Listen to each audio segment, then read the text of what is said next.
एकता कौल एक नाम जो एक वक्त पे इंडियन टेलीविजन पे छाया हुआ था। मेरे अंगने में की रिया माथुर हर घर का हिस्सा बन गई थी। एक मॉडर्न लड़की जो रिजिक ट्रेडिशनल फैमिली में ट्रैप हो गई थी। उनकी स्ट्रगल की स्टोरी हर व्यूअर के दिल को छू गई थी। एक सिंपल लड़की जो एक कॉर्पोरेट जॉब करती थी एंड इतना फेमस होने के बाद भी उन्होंने टीवी इंडस्ट्री क्यों छोड़ दिया, इस बारे में हम आगे चल के बात करेंगे। उनका लास्ट शो था मेरे अंगने में, उसके बाद वो किसी भी शो में नजर नहीं आई। एकता ने कुछ ही शो में काम किया और वो पॉपुलर भी हो गई थी। तो वीडियो को स्टार्ट करते हैं उनके बैकग्राउंड से। तो एकता कौल का जन्म 16 मई 1987 को जम्मू एंड कश्मीर में हुआ था। उन्होंने MBA की पढ़ाई की हुई है। एकता ने अपने करियर की शुरुआत as a manager Nestle company में की थी एंड आफ्टर सम टाइम उनकी पोस्टिंग मुंबई में हुई। उसके बाद उन्होंने ऑडिशन देना स्टार्ट किया। उन्होंने टीवी में डेब्यू किया था 2012 में शो रब से सोना इश्क से। ये जी टीवी पे टेलीकास्ट होता था एंड ये पहला शो था जिसकी ज्यादातर शूटिंग लंदन में हुई थी। उसमें उन्होंने लीड रोल प्ले किया था। इस शो में उनका नाम था साहिबा। ये शो एक साल में ही कम TRP की वजह से ऑफ एयर कर दिया जाता है। 2013 में उन्होंने 2 शोज किए। पहला था झलक दिखला जा सीजन 6 एंड सेकंड था बड़े अच्छे लगते हैं। उसमें उन्होंने डॉक्टर सुहानी मल्होत्रा का रोल प्ले किया था। 2014 में उन्होंने किया ये है आशिकी शो एंड 2015 में एक रिश्ता ऐसा भी शो में काम किया। उसमें उन्होंने कैमियो रोल प्ले किया था। 2015 में ही उन्होंने मेरे अंगने शो में काम किया। उसमें उनका लीड रोल होता है रिया माथुर का। ये स्टार+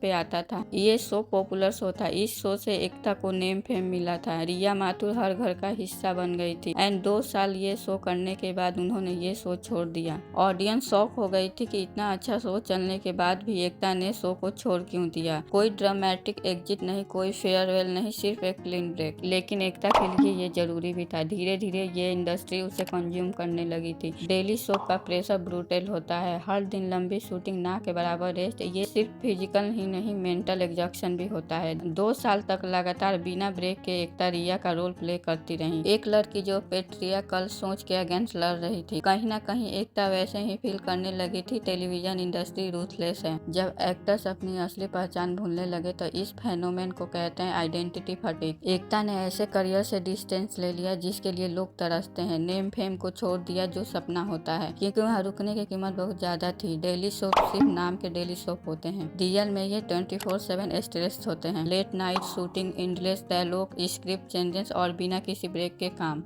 ये एग्जॉशन एकता के अंदर भरने लगा था। एकता एक स्क्रिप्टेड लाइफ जीने लगी थी। उनकी हर सुबह एक शूटिंग लाइफ बन गई थी। हर रात एक न्यू एपिसोड की tension. Personal life back seat पे चली गई थी। एकता सिर्फ एक्टिंग ही नहीं, अपनी असल पहचान भी खोने लगी थी। एक दिन उसने अपने आप से पूछा, यह लाइफ क्या मेरी लाइफ है या सिर्फ एक शो का एक्सटेंशन। तब उसने डिसाइड किया कि यहाँ से अब आगे नहीं चलेगा। उसके बाद शो को छोड़ दिया। एकता ने जब मेरे अंगने में शो छोड़ा तब उसकी TRP पूरी नीचे गिर गई एंड कुछ टाइम बाद ये शो बंद कर दिया जाता है। एंड बात करें एकता के रिलेशनशिप के बारे में तो उनका पहला शो था रब से सोना इश्क। उसमें 2 मेल लीड रोल में थे, आशीष शर्मा एंड करण मल्होत्रा। तो करण मल्होत्रा के साथ वो रिलेशनशिप में थी। किसी कारण की वजह से उनका ब्रेकअप हो गया। उसके बाद 2018 में एकता BCL बॉक्स क्रिकेट लीग खेल रही थी, जहां उनको मिलते हैं सुमित व्यास। दोनों ने 2 साल डेट करने के बाद 2020 में शादी कर ली। उसके बाद उन्हें एक बेटा हुआ। उन्होंने अपना पूरा टाइम अपने फैमिली एंड अपने बेटे को दिया। उससे उनको शांति मिल रही थी जो फेम कभी नहीं दे सकता था। इंडस्ट्री आगे बढ़ गई, नए एक्टर्स आ गए, बट एकता वहीं रही जहां वो रहना चाहती थी। लेकिन लोगों के मन में यही सवाल था, एकता कभी वापस आएंगी या नहीं। लोग स्पेक्यूलेट करने लगे कि उनका करियर खत्म हो गया। एकता ने डिसाइड किया कि वो डेली सोप नहीं करेंगे। उन्होंने अपने शर्तों पर वापस आने का सोचा। उनको अपनी लाइफ पहले जैसा नहीं बनाना था, कुछ अलग करना था। एकता कौल ने केयरफुली कम बैक किया। 2020 में तनाव वेब सीरीज में काम किया। ये एक OTT प्रोजेक्ट था जो डेली सोप से बिल्कुल अलग था।